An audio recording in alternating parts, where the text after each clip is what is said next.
On the 3rd of May 2007 in Praia da Luz, Portugal, Madeleine McCann was reported missing by her parents. They claimed that their daughter had been abducted. Until this day, everyone agrees that she was, apart from a few tinfoil hat-wearing conspiracy theorists and a bunch of internet trolls who stubbornly refuse to take the official version of events at face value. This nasty bunch of internet trolls is headed up by the man who led the investigation into the McCanns, Gonçalo Amaral, a man who speaks such utter rubbish that the McCanns felt it necessary to use libel law to prohibit him from publishing his book in the UK. It also includes former solicitor Tony Bennett, who was given a 3-month suspended prison sentence and forced to pay the court costs of the McCanns for daring to campaign on the matter, as well as criminal profiler Pat Brown, whose book on the subject was banned from Amazon without explanation. These trolls suppose that Madeleine wasn't abducted and that the McCanns aren't telling the truth. A supposition based on absolutely no evidence whatsoever, otherwise known as the Portuguese police files.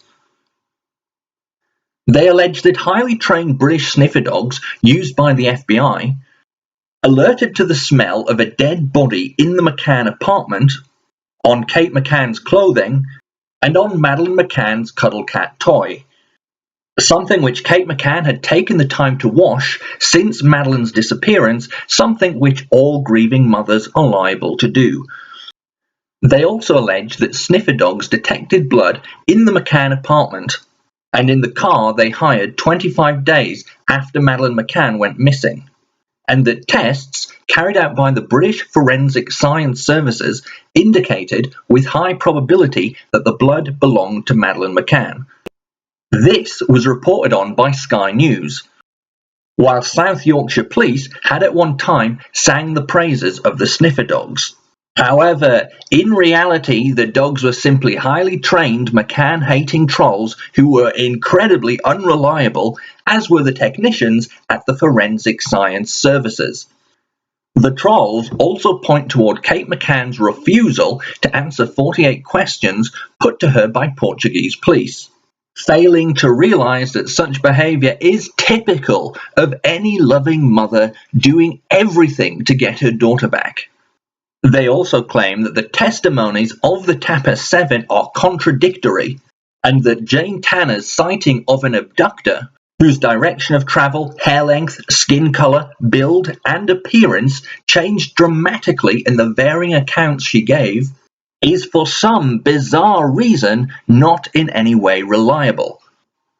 The trolls also cite the fact that there was no evidence of a break-in at the McCann apartment as further proof that the abduction tale is somehow made up, and go on about the peculiar body language of the McCanns in interviews, as well as the fact that just days after Madeleine's disappearance, the McCanns were in jovial spirits, believing all this to be indicative of deception.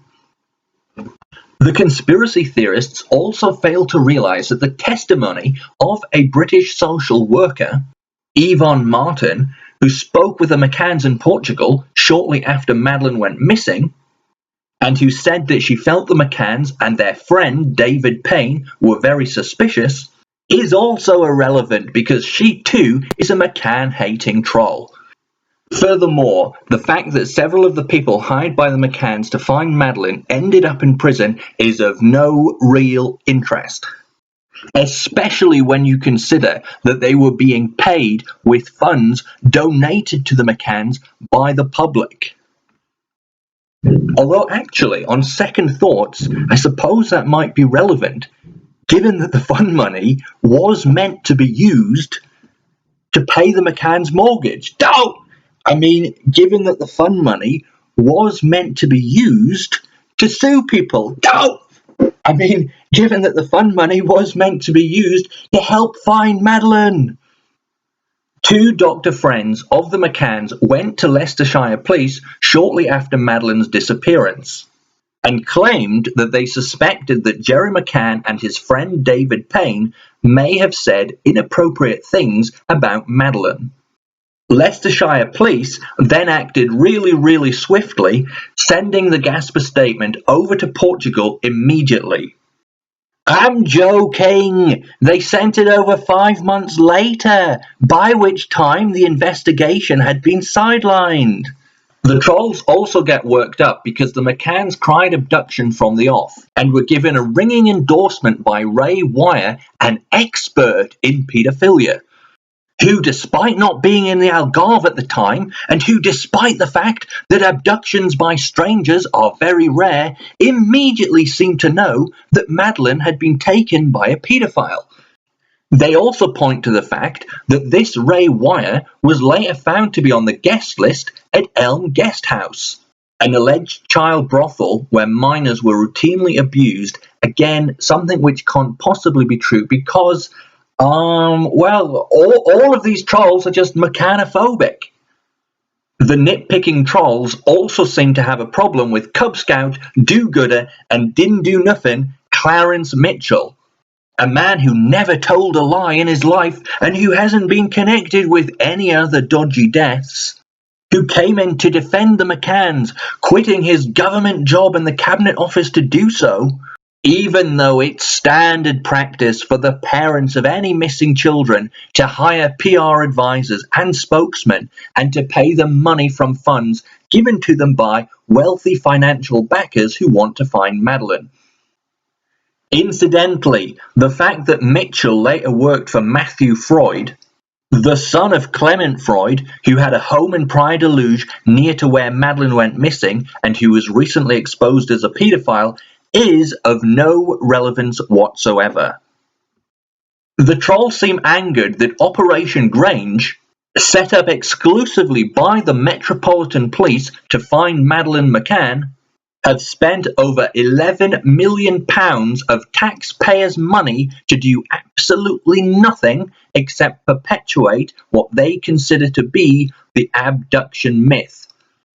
If you do the mathematics, that's £11 million more than what is spent in most other cases of missing children.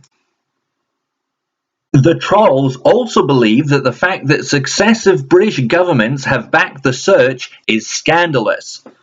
Moreover, the fact that Jim Gamble, one-time head of the Child Exploitation and Online Protection Centre in the UK and winner of the Queen's Police Medal in 2008, has consistently defended the McCanns, has set alarm bells ringing amongst the trolls who see this as an indictment of child protection services in their country.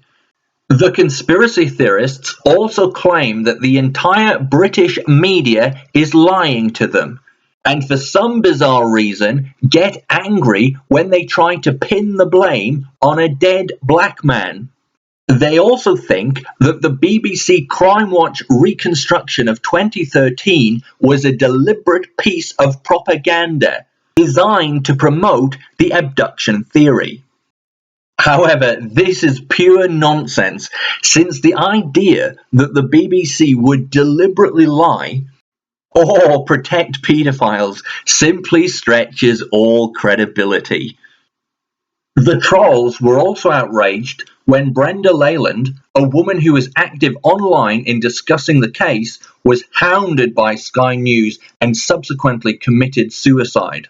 Whilst good citizens and those who believe what they are told continue to have faith in the McCanns and argue over whether they're guilty of neglect like two dogs on the deck of the Titanic fighting over a bone, the online trolls and conspiracy theorists continue to investigate the case and to campaign not only for justice for Madeleine McCann, but to shed light on the corrupt practices of the media and the higher echelons of the police, government, and child protection services. Now is the time to join them.